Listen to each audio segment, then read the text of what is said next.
data perlintasan Harun nggak, Pak? Ya, memang pertanyaan yang disampaikan ke saya adalah berkisar tentang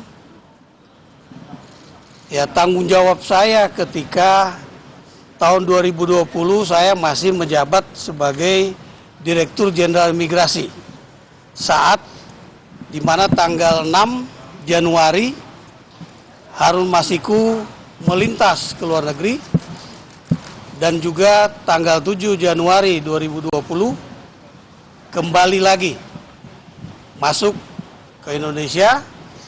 Jadi hanya melintas 1 hari saja sudah kembali, itu melalui Bandara Soekarno-Hatta. Pak, ada yang memastikan saja Pak bahwa apa memang benar dengan peristiwa tersebut Anda ada atensi untuk melepaskan atau tidak men-share atau tidak melaporkan adanya perlintasan yang dilakukan Harun Masiku selama ini Pak, sehingga membentuk Anda memecahkan Anda.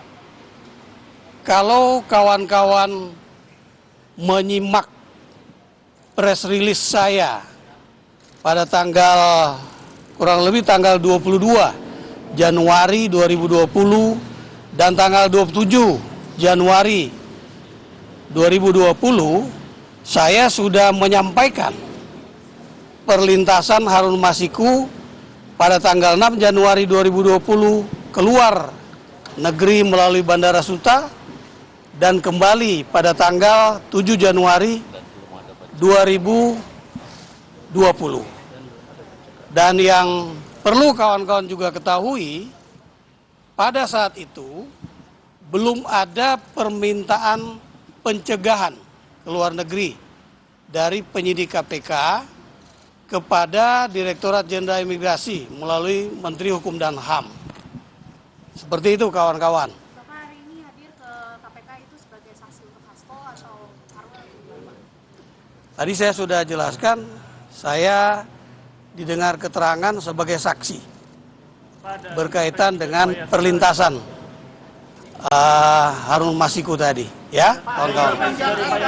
Penjabat apakah ada retensi atau permintaan baik dari Menkumham maupun ada penyelenggara negara lain terkait khususnya Harun Masiku dalam perlintasannya Pak? Sama sekali tidak ada, ya.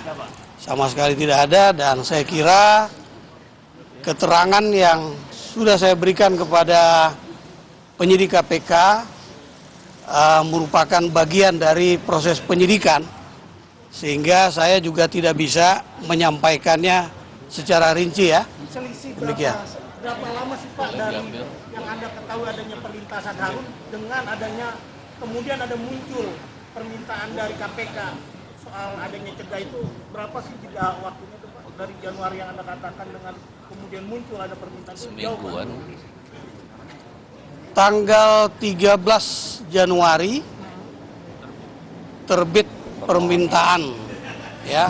Kalau di Undang-Undang Nomor 6 tahun 2011 tentang keimigrasian pasal 91 bahwa pimpinan KPK itu bisa memerintahkan, ya, Kementerian Hukum dan HAM, Sekyu, Direktorat Jenderal Imigrasi untuk melakukan pencegahan bagi warga negara Indonesia yang akan keluar negeri dan juga penangkalan bagi warga negara asing atau juga pencegahan bagi warga negara asing yang akan keluar negeri atau masuk.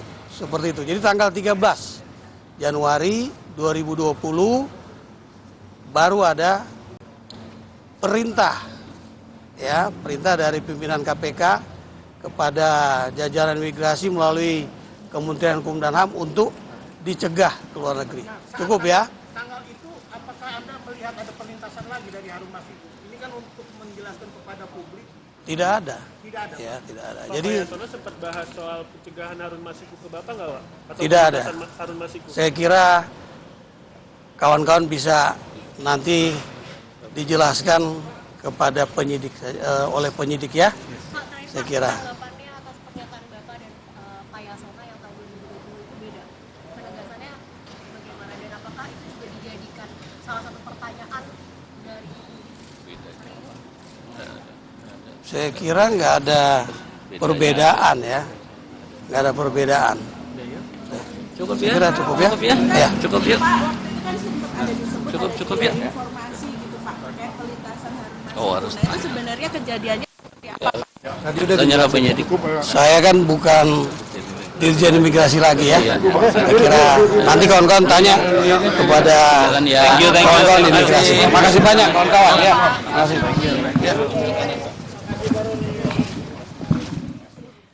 Kita sama-sama baru saja mendengarkan keterangan terbaru dari Dirjen Imigrasi Kemenkumham periode 2015 hingga 2020, Roni Sompi, usai 5 jam diperiksa oleh penyidik Komisi Pemberantasan Korupsi dalam kasus buron Harun Masiku yang juga sudah ditetapkan. Ada 2 orang tersangka yang ditetapkan oleh KPK, yakni Sekjen PDI Perjuangan Hasto Kristianto dan juga ada Harun Masiku.